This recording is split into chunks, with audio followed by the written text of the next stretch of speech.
Besides vertex form and standard form, we have a third form in which a quadratic function could be written, where we can pick out particular information that can be useful for us to sketch the graph. And that's called intercept form. So we see that here.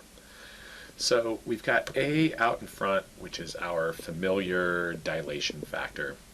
And then instead of having just the x piece squared, so we could pick out the x squared of the vertex, or having it written out as ax squared plus bx plus c, and having to use the line of symmetry and everything, in this format, when it's in this factored format, we can take the two sets of parentheses and set them equal to 0, and then solve to find the places where the graph is going to cross through the x-axis. Those locations are called the X intercepts.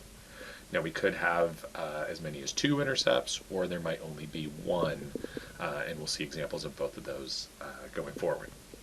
And then the value A that's out front is our dilation factor, so we're going to use that to help sketch the graph when necessary. So if we look at the first example that we have in front of us here, we've got this function f of x is equal to 1/2 x minus 1 times x plus 1. So to find the x-intercepts, I'm going to take x minus 7 and set that equal to 0.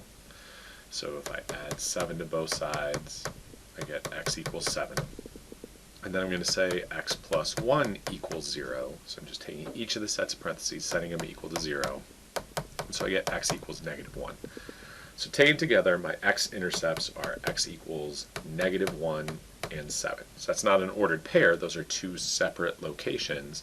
So -1 is going to be one location where my graph crosses through the x-axis, and then x equals 7. 10, 9, 8, 7 is going to be the other place where the graph crosses through the x-axis. Now, we need some more information to be able to accurately sketch our graph. So one thing that would be useful is the line of symmetry, or an axis of symmetry. And so that location is going to be halfway, always is going to be halfway in between those x-intercepts. So we could just count inwards from each side, or a nice easy way for us to determine it is to take our two intercepts, -1 plus 7, add those together, and then divide by 2. We're effectively just taking the average of those two numbers. So in this case, -1 plus 7 is 6. 6 divided by 2 is 3. So that means our axis of symmetry is the line x equals 3. So I'm going to go to x equals 3, and I'm going to put a vertical dotted line there to indicate that that's going to be the line that cuts our graph in half. And then that means we also know that our vertex is located somewhere along that line. And so then the way we can figure out what the y-coordinate of the vertex is, so we know the x-coordinate is 3. The question is, what's the y-coordinate? Well, we're going to figure that out the same way we did when we had equations in standard form, where we're going to take 3 and just plug it into our equation. So if I plug in 3, I've got 1/2 times 3 minus 7 times 3 plus 1.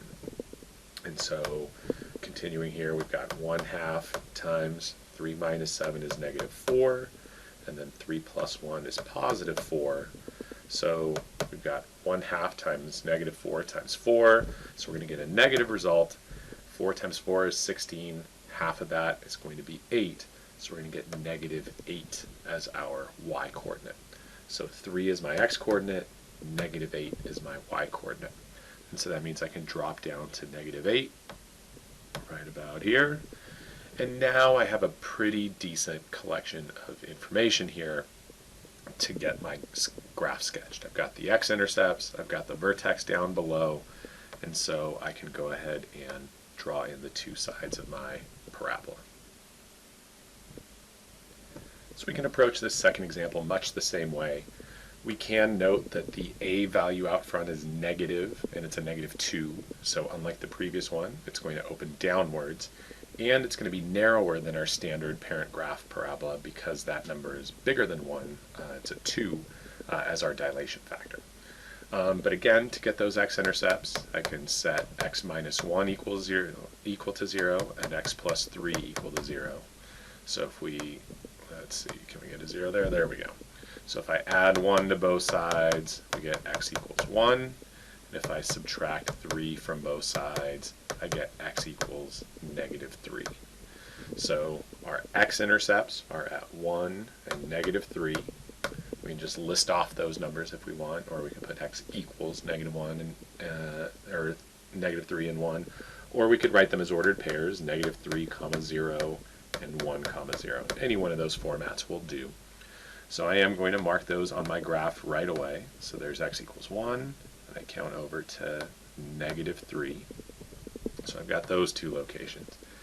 Now again, my axis of symmetry is going to be halfway in between those. So I can either count inwards and arrive at the middle location, or like we did on the previous example, add those two values, -3 plus 1, and divide by 2. We're just taking the average of those two numbers, and that'll hit us right in the middle. So -3 plus 1 is -2. -2 divided by 2 is -1. So we've got, I should write it as x equals -1. So in the case of the axis of symmetry, we have to write it as an equation so that, because we're describing a line. So I'm going to go to x equals -1. That is indeed right halfway in between those two x-intercepts. And so that is our x-coordinate of our vertex. We now need to find the y-coordinate, so I'm just going to plug that into my equation. So I'm going to find what g of -1 is. So I've got -2 times -1 minus 1 times -1 plus 3. So we've got -2 times -1 minus 1 is -2, and then -1 plus 3 is also 2. So I've got negative times positive, so I'm going to get a positive answer. 2 times 2 times 2 is 8. Don't say 6. So we've got -1, 8 is our vertex. So I'm going to go to that line of symmetry that I have dotted in. I'm going to go up to 8. I'm going to make a dot up there. And so now, again, I've got my vertex, I've got my two intercepts. This is enough information for me to be able to reasonably sketch my graph. And so you can see that this one's opening down because of the negative right out in front here, and it's a much narrower parabola because it's a 2 in that A position rather than the 1/2 that we saw in the previous example.